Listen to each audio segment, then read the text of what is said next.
Yes sir, good morning sa inyong lahat. Day 13.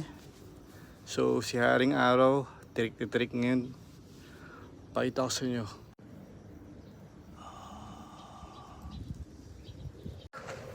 Di pa ako nagsisimula, parang pagod na ako. Init. Pero okay lang yan. Yes sir. Okay, natapos din natin ang session for today. 20 minutes of jogging plus walking. Bakit ito ginawa to kahit mainit ang araw, kasi mamaya magiging maya na habit na naman. So ang ginawa ko, eat the frog. So kumbaga, kung gayon mo na kaagad yung difficult task para makagawa ka ng mga other task later on. So eat the frog method to stay productive. Yes sir.